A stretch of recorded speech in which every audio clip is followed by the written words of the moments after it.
तो चलिए दोस्तों, इस वीडियो में हम लोग पढ़ेंगे आज हिंदी और क्लास 10 का ये हिंदी है।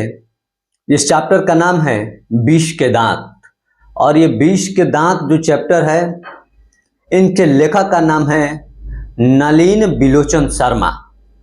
1 नंबर का ऑब्जेक्टिव क्वेश्चन बनेगा चला कि 20 के दांत के लेखक कौन है। तो इसका सीधा आंसर हो जाएगा कि 20 के दांत के लेखक का नाम है नलिन बिलोचन शर्मा।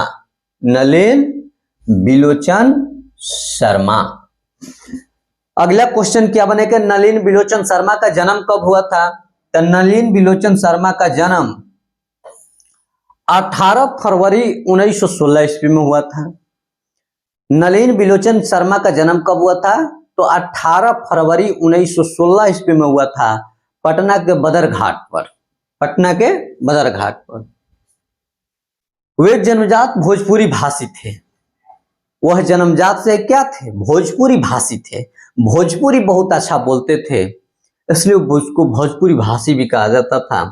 वे दर्शन और संस्कृत के प्रख्यात विद्वान वे दर्शन और संस्कृत के प्रख्यात विद्वान भी थे।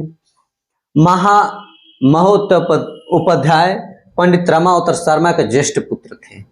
अगर पूछ ले कि इनके पिताजी का क्या नाम था, तो महोपाध्याय पंडित रामावतार शर्मा के ज्येष्ठ पुत्र थे। इनके माता का नाम रत्नावती शर्मा था। उनके व्यक्तित्व निर्माण में पिता के पांडित्य के साथ उसकी प्रगतिशील दृष्टि को भी बड़ी भूमिका थी। उनकी स्कूल की पढ़ाई पटना कॉलेजिएट स्कूल से हुई थी। जो उनका स्कूली शिक्षा था वो पटना कॉलेजिएट स्कूल से हुई थी। और पटना विश्वविद्यालय से उन्होंने संस्कृत और हिंदी में एमए किया। वे हरप्रसाद दास जैन कॉलेज आरा में भी रहे हैं। रांची विश्वविद्यालय और अंत में पटना विश्वविद्यालय में प्रधानाध्यापक भी रहे हैं। पटना विश्वविद्यालय में प्रधानाध्यापक के पद पर भी रहे हैं। सन 1959 ईस्वी में पटना विश्वविद्यालय के हिंदी विभाग के अध्यक्ष भी हुए। पूछेगा कि कब हिंदी विभाग के इसको पटना विश्वविद्यालय का अध्यक्ष बनाया गया, तो 1959 ईस्वी में पटना विश्वविद्यालय के इनको अध्यक्ष बनाया गया। ठीक है। मृत्यु उपरांत माने मृत्यु के बाद, यानी मृत्यु कब हुआ था, तो मृत्यु 12 सितंबर 1961 ईस्वी को इस पद पर बने रहे। अगर पूछ ले कि मृत्यु कब हुआ था, तो बताना कि मृत्यु 12 सितंबर 1961 ईस्वी को हुआ था। नलिन बिलोचन शर्मा की मृत्यु कब हुई थी, तो बताना कि नलिन बिलोचन शर्मा की मृत्यु 12 सितंबर 1961 ईस्वी को हुई थी। और पूछे कि नलिन बिलोचन शर्मा का जन्म कब हुआ था, तो 18 फरवरी 1916 ईस्वी में इनका जन्म हुआ था। वे भोजपुरी भी जानते थे, संस्कृत भी जानते थे, और ये अपने पिताजी के बड़े पुत्र थे। माता का नाम रत्नावती था और ये पढ़ने लिखने में काफी तेज थे। ये आरा जिला के जो जैन कॉलेज हरप्रसाद दास जैन महाविद्यालय है, उसमें भी इन्होंने अपना कार्य दिए हुए हैं, मतलब कि प्रधानाध्यापक के पद पर रहे हैं, पढ़ाए लिखाए हैं यहाँ। तो ये तो हो गया। चलिए अब आगे चलते हैं, इसके बारे में और कुछ हम लोग जानते हैं।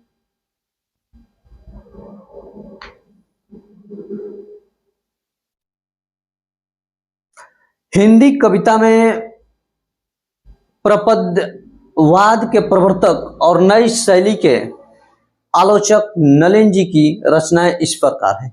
उन्होंने कुछ रचनाएं भी लिखी थी, जो रचनाएं बहुत बढ़िया है। आप पढ़ करके मजा आ जाएगा आप लोगों को पढ़ करके। मैं गारंटी देता हूं कि अगर इसको अगर याद कर लेते हैं तो निश्चित तौर पर आपके परीक्षा में 1 नंबर मिल जाएगा। इसलिए आप लोग इत्मीनान के साथ इस वीडियो को लास्ट तक देखिएगा। आपको एक एक चीज बारीकी से याद हो जाएगा और आपके परीक्षा में ये बहुत ही हेल्पफुल होगा, सहायक होगा। इसलिए आप लोग वीडियो को लास्ट तक देखिएगा भाई, तभी आपको समझ में आएगा।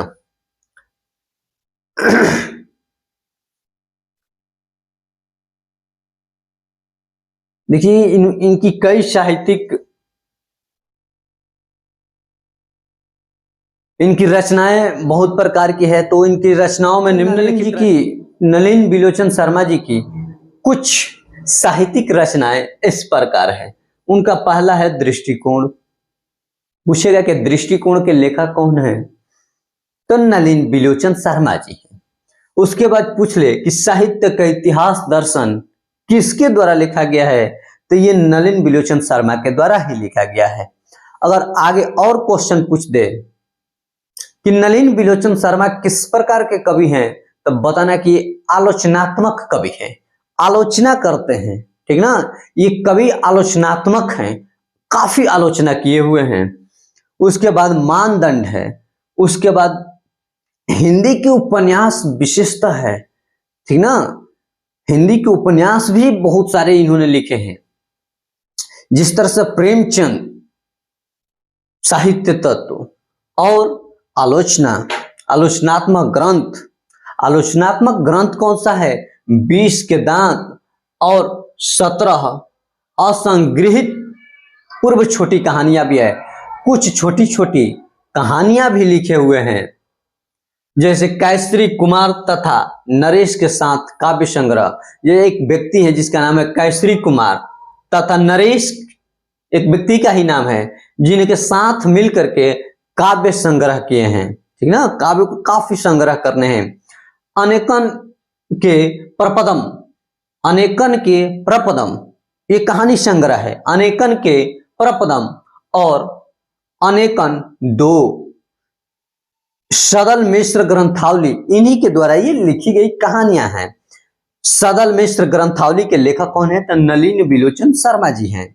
अयोध्या प्रसाद खत्री स्मारक ग्रंथ इन्हीं के द्वारा लिखा गया है। अयोध्या प्रसाद खत्री स्मारक ग्रंथ किसके द्वारा रचा गया है, तो नलिन बिलोचन शर्मा के द्वारा ही लिखा गया है मेरे दोस्त। संत परंपरा और साहित्य इन्हीं के द्वारा लिखा गया है। आदि संपादित ग्रंथ हैं, माने इसके अलावे भी और कई ग्रंथ ऐसे हैं जो नलिन बिलोचन शर्मा के द्वारा लिखा गया है। यहां तक तो आप समझ गए होंगे। और आगे चलते हैं। आलोचना के अनुसार प्रयोगवाद का वास्तविक प्रारंभ नलिन बिलोचन शर्मा की कविताओं से हुआ और उनकी कहानियों में मनोवैज्ञानिकता की तत्व समग्रता से उभर करके आए। आलोचना में वे आधुनिक शैली समर्थक थे। वे कच्च शिल्प, भाषा आदि सभी स्तरों पर नवीनता के आग्रही लेखक थे। माने आगे आगे चलने वाले लेखकों में एक थे ये। उनमें प्रायः परंपरागत दृष्टि एवं शैली का विशेष तथा आधुनिक दृष्टि का समर्थक हैं। ये परंपरागत जो परंपराएं चली आती है उसके दृष्टि और शैली जो है उसके निषेध तथा आधुनिक दृष्टि का समर्थक हैं। उसको निषेध करते हैं, जो परंपरा चली आ रही है उसको रोकने की बात करते हैं, और जो आधुनिक दृष्टि आधुनिक युग में चल रहा है उसको इन्होंने समर्थन की बात कही है।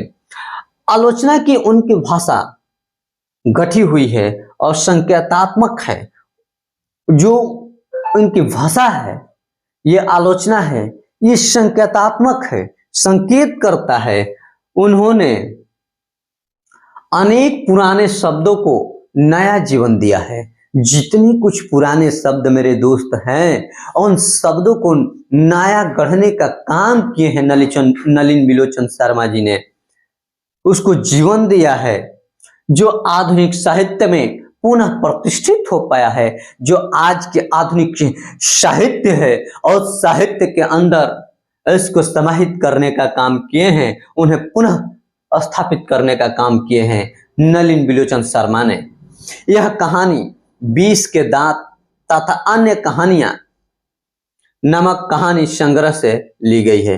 पूछ लेगा कि 20 की दांत कहानी है मेरे दोस्त, ये कहां से ली गई है, तो बताना कहानियां नामक कहानी संग्रह से ली गई है। यह कहानी मध्यम वर्ग के अनेक अंतर विरोधी को उजागर करती है। जो मध्यम वर्ग के लोग होते हैं उसके अंदर जो अंतर विरोध होता है, क्या अंतर विरोध उसके अंदर होता है, उसी अंतर विरोध को उजागर करने का काम करते हैं नलिन बिलोचन शर्मा। ये कहानी के माध्यम से बताए हैं, आलोचना किए हैं। कहानी का जैसा ठोस सामाजिक संदर्भ है, ये जो सामाजिक परिवेश हम लोगों को समाज में देखने को जो मिलता है, उसी का ठोस सामाजिक परिवेश ला करके आप लोगों के सामने परोसने का काम किए हैं नलिन बिलोचन शर्मा जी ने। वैसा ही स्पष्ट मनोवैज्ञानिक आज से भी आर्थिक कारणों से मध्यम वर्ग के भीतर ही एक और सेन साहब जैसो की एक श्रेणी उभरती है। इस कहानी में बताया है कि एक तरफ अमीरी और एक तरफ गरीबी को दर्शाया गया है।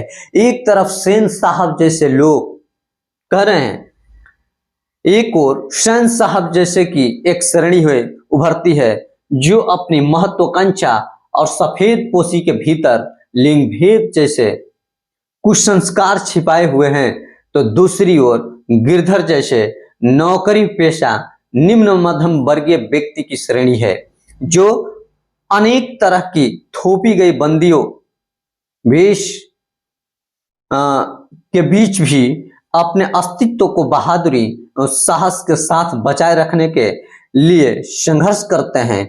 यह कहानी सामाजिक भेदभाव, लिंग भेदभाव, आक्रामक स्वार्थ की छाया में पलते हुए प्यार दुलार के कुपरिणामों को उभारती हुई सामाजिक समानता एवं मानव अधिकार की महत्वपूर्ण वानगी पेश करती है। देखिए, इस कहानी के माध्यम से ये बताया जा रहा है मेरे दोस्त कि इसमें दो पक्ष हैं। एक तरफ यह बताया जा रहा है कि सेन साहब कैसे अपने घरों में एक तरफ लिंग भेद करते हैं।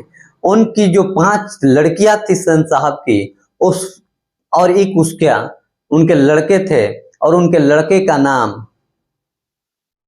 खोखा था।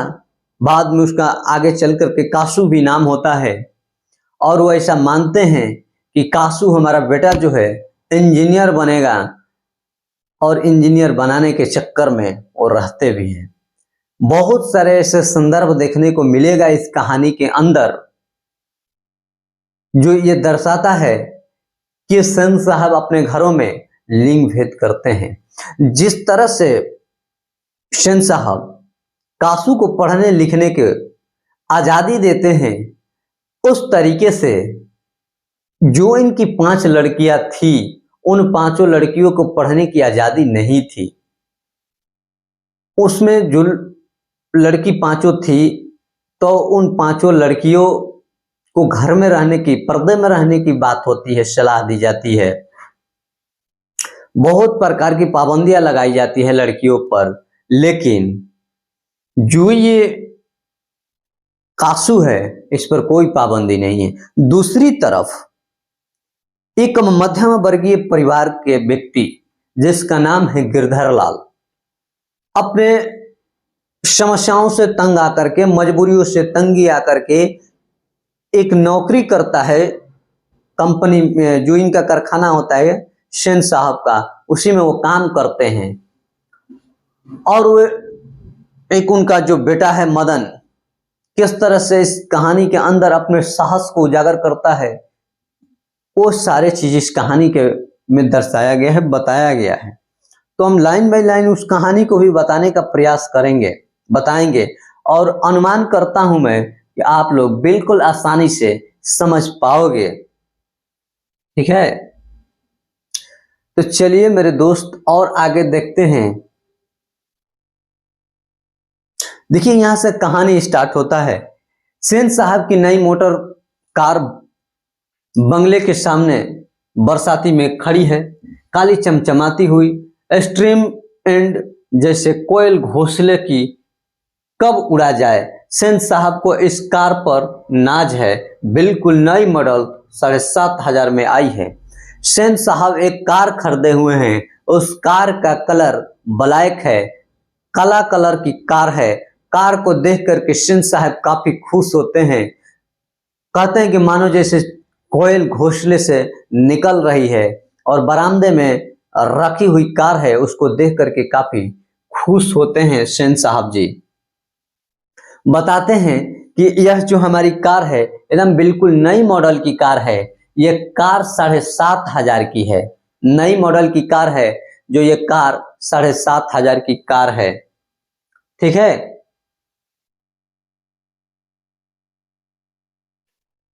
कार ऐसी है कि जैसे मान लो कि अपना मुंह देख लीजिएगा, इतना नई कार है कि शीशा जैसी झलक रहा है, उसमें अपना मुंह देख सकते हैं।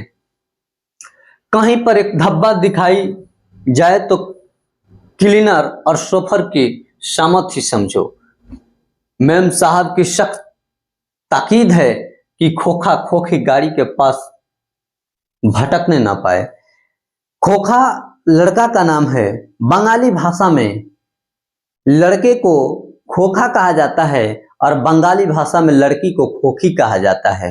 इन कह रहे हैं कि ये खोखा खोखी माने जो लड़का और लड़की है, ये मेम साहब की एकदम सख्त हिदायत थी कि वो कोई गाड़ी के आसपास न भटक पाए।